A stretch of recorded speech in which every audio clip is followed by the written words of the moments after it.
kumpirmado na nga po talaga mga ka-BTV na talagang nakatanggap yung 4 na bumaliktad na ex-marine ng 25 million di umano, sabi ng kanilang mga kasamahan na natira sa Brave 14. Panoorin po natin ang kanilang pahayag at sila po mismo ang magsisiwalat kung sino po ito 4 na bumaliktad na to mga ka-BTV. At papangalanan po nila ito isa-isa mga ka-BTV at sasabihin po nila at ikukumpirma po nila na talagang 25 million ang natanggap nitong 4 na to. Bawat isa para lamang bawiin at bumaliktad. Panoorin po natin ang kanilang pahayag. 25 million. Nagpasilaw kayo sa ganyang halaga. Pagkakunting pera lang yan mga kapatid. Mga kasama ko sa Marines. Dapat hindi kayo nagpasilaw. Hindi nyo ipinagpalit ang ating pinaglalabang ngayon. Para sa bayan. Para sa ating bayan. Para sa kinabukasan nating mga anak. Dapat hindi kayo pumayag na kukunin lang yung mga ganyan na binigyan lang kayo ng konting pera, bumaliktad na kayo. Anong klaseng kayong mga Marines pa naman kayo? Sinira yung imahe ng Marines. Kaya dapat sa inyo, may kalalagyan din kayo balang araw. Salamat. Magkita-kita pa rin tayo mga kapatid. Salamat, sir. Wala pa kayong naramdaman itong mga nakarang araw na parang may something na sa mga kasama niyong 4? Nung nakarang araw, yung dalawang kasama namin, talagang nararamdaman namin kasi kakaiba na yung mga kanilang pinapakita sa amin na mayroon silang kinokontak, mayroon silang kausap lagi sa cellphone. Pagka lumapit kami, lumalayo sila, minsan in-off nila yung cellphone. So yun palang naramdaman namin. Pero hindi namin pinansin yun. Gawa ng bilang Marines o bilang kasama sa na lumalaban sa ating bayan, lumalaban sa korupsyon. Hinayaan lang namin. Pero nung gabi, talagang umalis sila na hindi nagpaalam at pumunta sila sa mga nanuhol sa kanila para tumanggap ng konting halaga at pagpalit ng mga kanilang mga mahihindigan. Tapos bilang isang beses yan na nakatig sila. Ito yung pangatlo na to eh.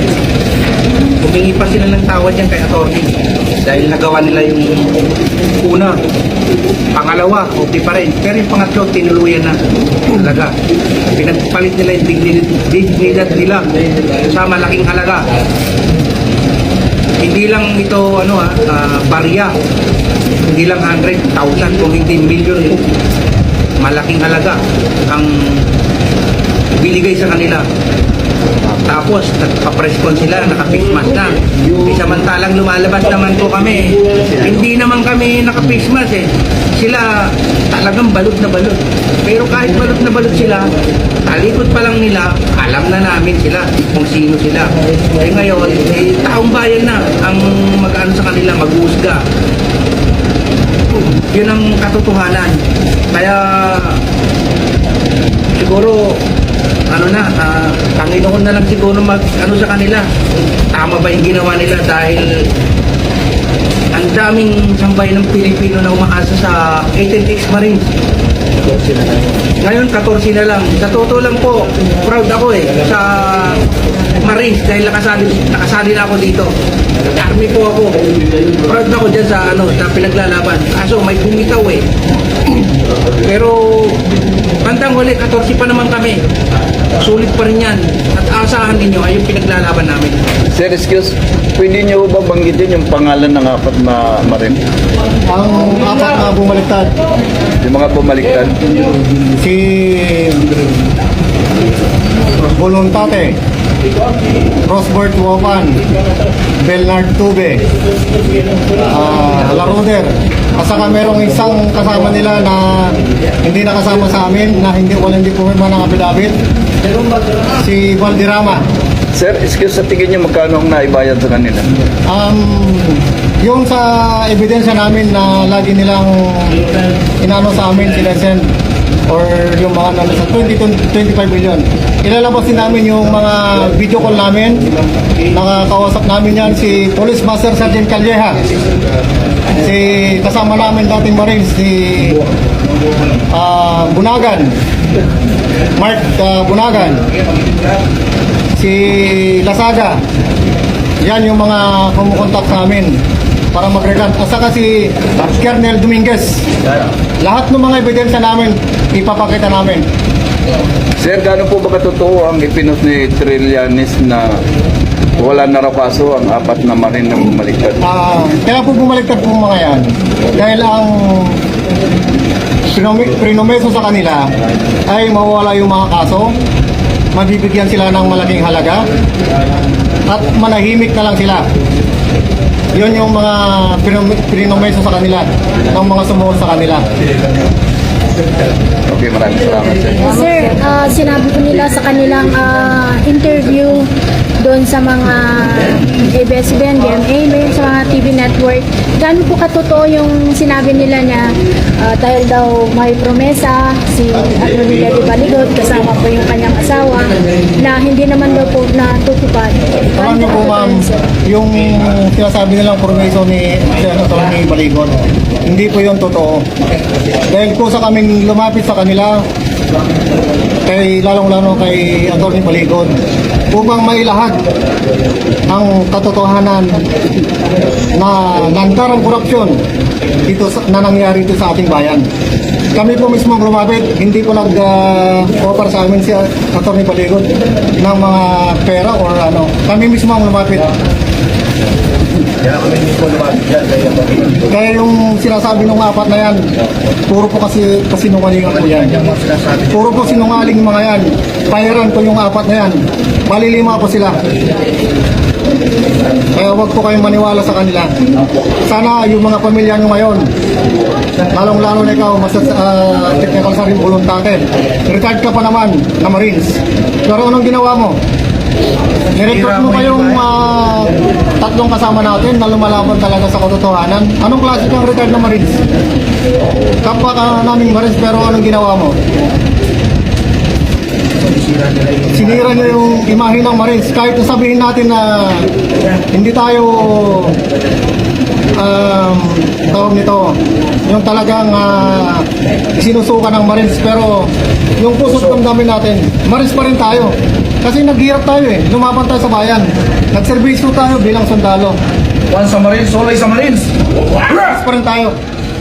Kaya sabihin nila hindi ka Marines, pero tingnan magka-halongkatan man ng papel. Meron kaming record sa Marines, kaya huwag nilang sabihin hindi ka rin Marines. Kaya masasabi ko lang sa apat, sana yung pamilya nyo, mga kapitbahay nyo, mga kapamilya nyo at saka mga kaibigan nyo, hindi kayo bubulihin sa ganitong ginawa nyo na pagtalikod sa ating pinag-lalaban. Good luck sa inyo. Salamat, sir. Salamat, sir.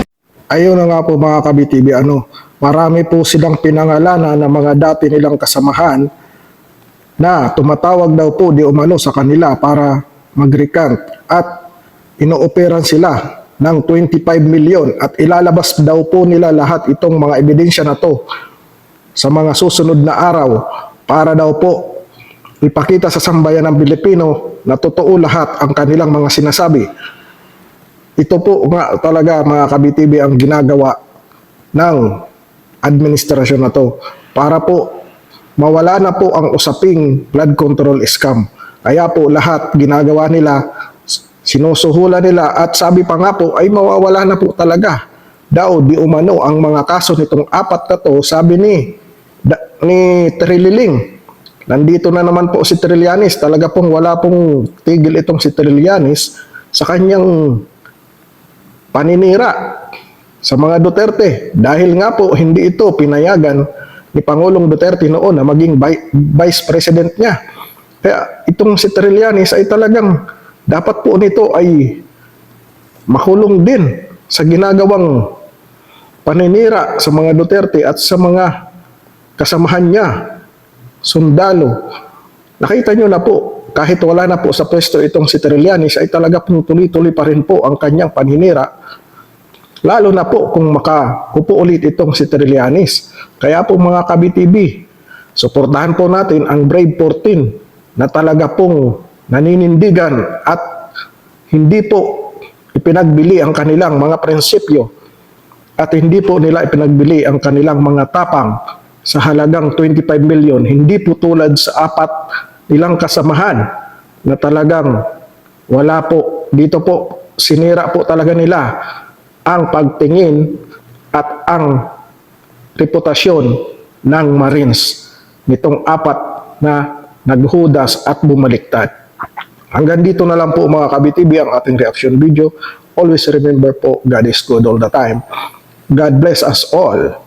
God save the Philippines. BTV React is now signing off. Bye-bye.